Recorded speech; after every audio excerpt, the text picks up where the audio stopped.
O, Nay, nakuha mo na lahat, ha? Mga mamahalin yan, ha? Nakuha ko na. Kailangan itodo-todo na natin yung paggamit ng credit card. Unahin mo. Para magkasya. O, tapos akin yan. Pagsama-samahin mo na dito. Ito mo. Your total is 25,950.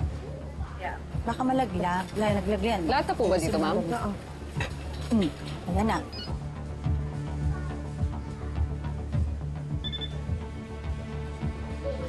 Ma'am, may iba pa po kayong card. Bakit? Decline po eh. Anong decline? Alam ko yung limit na yan. Ulitin mo. I'm sorry, ma'am, pero nakablock na po siya. Kailangan ko na po itawag sa bangko. Ha? Wag! Maayos yung card ko na yan! Gawan mo ng paraan! Kayo po ba ang principal card holder nito? Hindi. Si Robert yung asawa ko. Baka po pinaka-cancel niya na po ito. Mag-usap na lang po kayo. Paano kami mag-uusap? Ihuli na nga kami! Pinalayas na nga ako ng bahay eh! Hayaan mo na, nak. Binibidyo ka, nakakahiya. Tama na isang skandal. Halika na.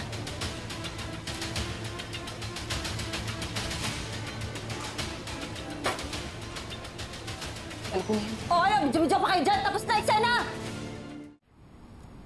Gusto ko magdemanda, attorney. Gusto ko silang gantihan. Anong kasong pwede ko isampalaban sa asawa ko at sa kabit niya? Concubinage is a criminal offense under Article 334 of the Revised Penal Code of the Philippines. Pwede mong kasuhan ang asawa mo together with his mistress as co-principal or accomplice. The thing is, hindi to madaling i-prove. Inamin niya na lahat ng kalokohan niya sa akin. May video pa yon. At nag-trending pa sa social media. But we cannot use those videos as evidence. Kasi walang consent from the people involved doon sa video. So, anong ebidensyang pwede kong gamitin laban sa kanila? Binahay niya ba yung kabit niya? May pruweba ka? Wala. But I know. May nangyari sa kanila sexually. That I know for sure. Yan, pwede yan.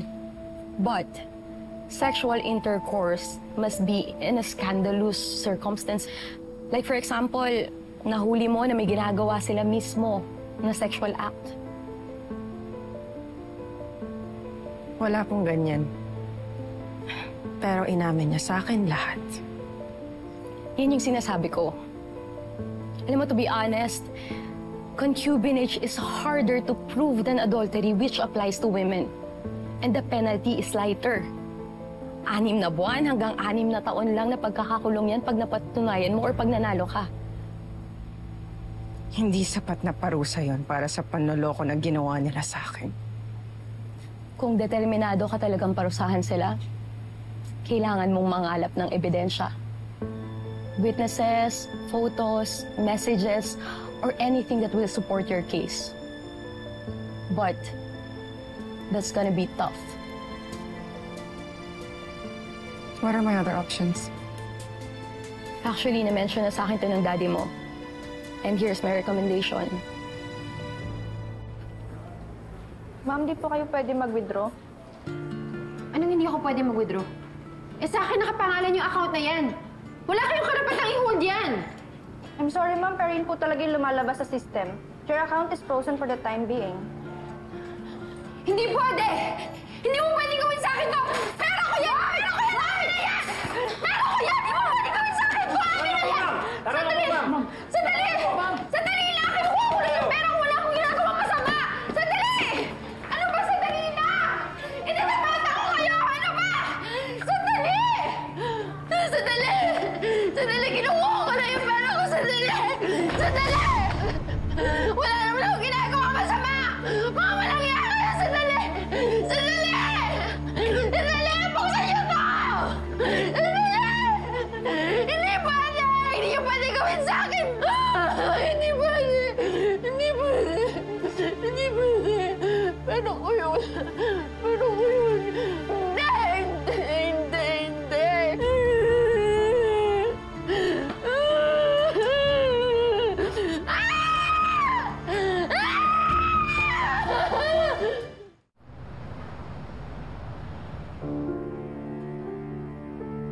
Di ko naman kasi maintindihan sa asawa mo. Binawi na lahat. Kulang na lang pati kaluluwa mo. Hindi ko na alam yung gagawin ko na eh. Eh, hindi ka naman pwedeng basta na sumuko. Asawa ka pa rin niya. Legal yung kasal niyo. May karapatan ka. Kahit may prenup kami. O hindi ko alam kung paano natin ilalaban ang karapatan mo. Konsulta tayo sa abogado.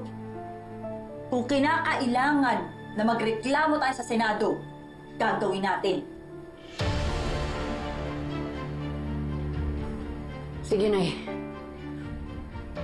Ilaban na natin to. Total, nandito na tayo. Hindi ako papayag na wala akong mapapala kay Robert. Ayoko maging kawawa at talunan.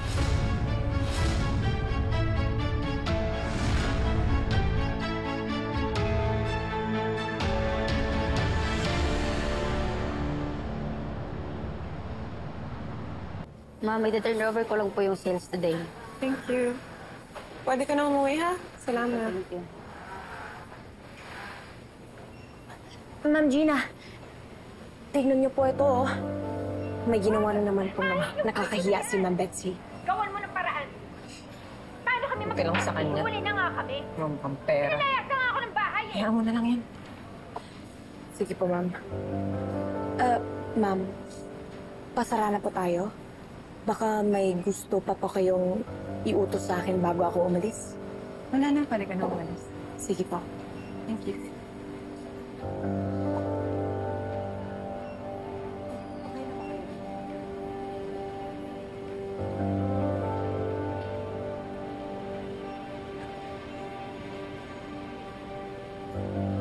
Gina,